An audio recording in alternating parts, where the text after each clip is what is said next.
ಕಮಲ್ ಹಾಸನ್ ಚಿತ್ರ ಬರ್ತಾ ಇದೆ. ಅದರ ವಿರುದ್ಧ ತೀವ್ರವಾಗಿ ಹೋರಾಟ ಮಾಡ್ತೇವೆ. ಇಡೀ ರಾಜ್ಯದ ಎಲ್ಲಾ ಕನ್ನಡ ಪರ ಸಂಘಟನೆಗಳು ಇದು ಕನ್ನಡಿಗರಿಗಾಗಿರ್ತಕ್ಕಂಥ ಅಪಮಾನ, ಅಗೌರವ, ಇದು ಕನ್ನಡಿಗರ ಮೇಲೆ ದಾಳಿ, ದಬ್ಬಾಳಿಕೆ, ಇದು ನಿಜಕ್ಕೂ ಬಹಳ ಅತ್ಯಂತ ಅಗೌರವ. ಒಂದು ಕಡೆ ಹಿಂದಿಯವರದು, ಒಂದು ಕಡೆ ತಮಿಳರದು, ಮತ್ತೊಂದು ಕಡೆ ಮಲಯಾಳಿಗಳದು. ಇದು ನಮ್ಮ ಮೇಲೆ ಇಡೀ ಬೆಂಗಳೂರು ಕರ್ನಾಟಕದಲ್ಲಿ ಪರಭಾಷೆಯವರ ದಬ್ಬಾಳಿಕೆ ತೀವ್ರ ಆಗಿದೆ. ಅದಕ್ಕೆ ಇದು ಒಂದು ಶಕ್ತಿ ಕೊಡುವ ರೀತಿ ಆಗುತ್ತೆ.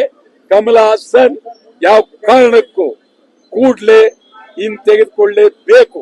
ಕ್ಷಮಾಪಣೆ ಕೇಳದೇ ಇದ್ದ ಪಕ್ಷದಲ್ಲಿ ರೂಪುರೇಷೆಗಳೇನು ಹೋರಾಟ ಮಾಡೋದಕ್ಕೆ ಮುಂದಿನ ದಿನಗಳಲ್ಲಿ ಅಥವಾ ಚಿತ್ರರಂಗದ ಕಡೆಯಿಂದ ಯಾವ ರೀತಿ ಬೆಂಬಲವನ್ನ ತಾವು ಕೇಳ್ತಾ ಇದ್ದಾರೆ, ಯಾವ ರೀತಿ ಅವರ ನಡೆ ಯಾವ ರೀತಿ ಇರಬೇಕು? ಅದೇ ಈಗ ನಾನು ಚಿತ್ರರಂಗದವರೆಗೂ ಹೇಳ್ತೀನಿ, ಬಹಳ ಗಂಭೀರವಾಗಿ ವಾಣಿಜ್ಯ ಮಂಡಳಿಯವರು ನೇರವಾಗಿ ಸ್ಪಷ್ಟವಾಗಿ ತೀರ್ಮಾನ ತಗೊಳ್ಬೇಕು. ಅವರು ಇದರಲ್ಲಿ ವಾಣಿಜ್ಯ ಮಂಡಳಿ ಕರ್ನಾಟಕದಲ್ಲಿರ್ತಕ್ಕಂಥ ಕನ್ನಡಿಗರ ವಾಣಿಜ್ಯ ಮಂಡಳಿಯಲ್ಲಿ ಕನ್ನಡಿಗರಿಗೆ ಕಮಲ್ ಹಾಸನ್ ಮಾಡಿರ್ತಕ್ಕಂಥ ಅಪಮಾನ, ಅಗೌರವ, ಇದನ್ನು ಯಾವ ಕಾರಣಕ್ಕೂ ಸಹಿಸೋಕ್ ಸಾಧ್ಯ ಇಲ್ಲ.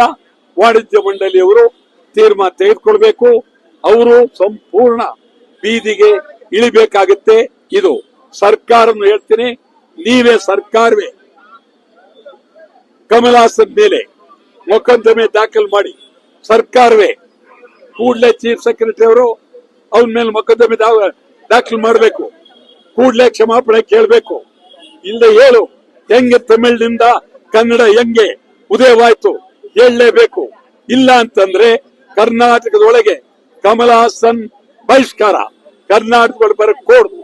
ನಾವಂತೂ ಇಡೀ ರಾಜ್ಯಾದ್ಯಂತ ತೀವ್ರ ಹೋರಾಟ ಮಾಡ್ತೇವೆ. ನಾಳೆ ರಾಮನಗರದಲ್ಲೂ ಹೋರಾಟ, ನಾಳಿದ್ದು ಮೈಸೂರಿನಲ್ಲಿ, ಇಡೀ ರಾಜ್ಯಾದ್ಯಂತ ತೀವ್ರ ಹೋರಾಟ.